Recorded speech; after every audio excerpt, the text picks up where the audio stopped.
my title. It's time to be a little bit philosophical. So Toastmasters and a welcome guest, have you guys imagined a world where you can control your brain, where the mind, where you can turn on or off your thoughts or emotions that do not necessarily give you a pleasant experience? Or do you have somebody who's struggling with paralysis from brain damage or stroke? Or some people struggling with a learning disability? So the good news is that we just started looking into the glimpse of this fancy idea that we just saw from the science fiction being materialized. The bad news is, well, we do not know yet how long it's going to take. But depending on how long you're going to live, you might not be able to see the fruit of our hard work that is currently going on. So if you guys are curious about what those tech companies in the Bay Area are up to, see what Elon Musk is up to. Elon Musk, the well-known innovative tech giant and entrepreneur, who is also well-known to us as a co-founder and the CEO of SpaceX, the aerospace manufacturer company and the space transportation service company that is founded with a vision to colonize Mars, and also Tesla, the electric car manufacturer. He just co-founded a company called Neuralink with other 8 people, including neuroscientists. Although Elon Musk definitely successfully drew the attention from the public to neuroscience, the study of brain, last 50 years, there has been a lot of progress and impressive work around the world from the researchers and from the different university labs and the companies. So his company, Neuralink, is trying to bridge the gap between the superhuman AI, artificial intelligence, and the brain. So his company is trying to develop a device that connect the brain and the external device as a way to pave the communication pathway between brain and the machine. And as I mentioned, a lot of research labs and the universities and the companies are making the progress. That includes the Feinstein Institute for Medical Research. They also are currently developing the brain-computer interfaces that can turn the thoughts into the language. And just giving you a little bit of background to understand what it means, we need to understand a little bit about the brain. So our brain is comprised of 100 billion neurons, the brain cells. And what is so amazing about neuron is that it's the only cell in the body that communicate with each other. So there's a neuron, one cell, and then there's another cell, and there's a little gap, and it's not touching each other.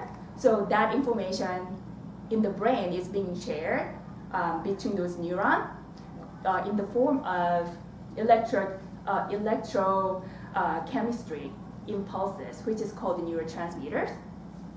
So those neurons, through the neurotransmitters, are connected into the network, and each network is built and developed to process information. So we can say the brain itself is the purpose-built networks, and then each structure is performing the discrete physiological and the cognitive functions. It's like your thoughts and making decisions, and then feeling some emotions. Those are all the work of your structure of the brain. So for example, if somebody touches my arms, what's going to happen? So I can see somebody's touching me, and then also I feel it. So that information is going to be sent to the spinal cord. That's the connecting area between body and the brain. And that information is going to be sent through the spinal cord to the different part of the brain. And that information is going to be being processed in the brain Like for example, once that information reaches the brain brain is going to bring some memory or emotion associated with that touch to help us determine how we're going to react. So it can be like a gentle, nice touch from the friend, or it can be a little bit of attack. And that information is going to be processed in the brain. And also at the same time, there is a motor cortex where it's going to make a decision. Okay, this is kind of attack, so I'm going to kind of giving the alert to the body, and it helps to like our muscle be ready. So there are like a different part of the structures that work together, like forming the circuits, and they work together to make this very sophisticated perception and behavior and thought. So even though like you now like sit here and some people give the speech and like breathe, like it looks very effortless, right? Like we are just doing it naturally. Like we are just like built in that way as a human being. But behind the scene, the brain is working so hard to make the decision. And giving the speech like, okay, I'm going to calm down my like nervousness, and like the process of turning my thoughts into the like a speech. This is all like behind the happening behind the scene. So you need to give like some credit to your brain so that they can rest during the sleep. So what's happening right now with the researchers and scientists, they are monitoring this signals in the brain around the like a different structure, and they built a device sort of like a brain to language like a device. So they like observe and monitor those signals, and they change that signal to the like a language, so they can use the device to help the like patients with the language disability. I don't know, like this sounds kind of visible, like gives some foundation to understand like what your science world is, doing. Of course, like there is a lot to be done, like in terms of making this like brain-computer interfaces. Like first of all, neuron is very, very sensitive and sophisticated. So you need to make it very small in a way that you can implant into the brain, which is very challenging. But the biggest challenge with our brain is, since it's built network, that means that if the signal is a little bit different, the network is going to change.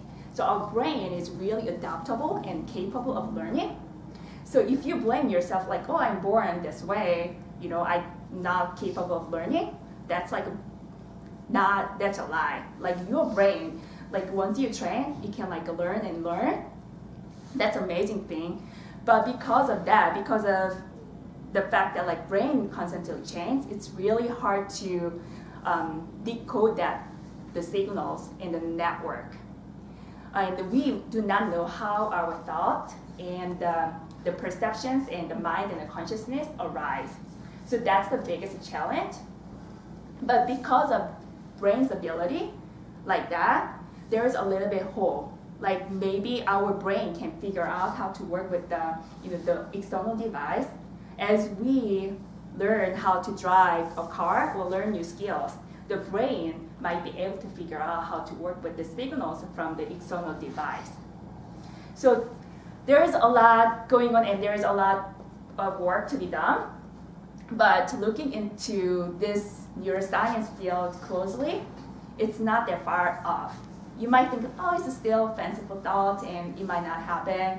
How they're going to copy human being or implant the device into the brain. But think about these autonomous cars, like the self-driving cars. Like less than 10 years ago, we thought it's not going to happen. But right now, you can see them on the road. Well, if you go to Arizona, like they're there on the road.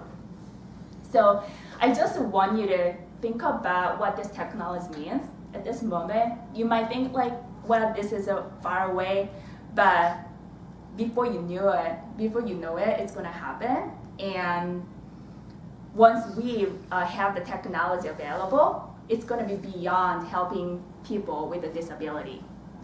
So it's time to think ahead, like what it means to be human being, and how much of ability we're going to give away to the machine, so that we can stay as a human being. So think about this moment and like how much we're going to utilize this technology.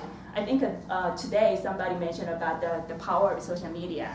Yeah, there's a lot of benefit out of it, right? A lot of information is available, but at the same time, we are giving our power, the power of thinking to this media, not really processing the information. So before this technology come to our life, just have your own thoughts and how you're going to stay as a human being.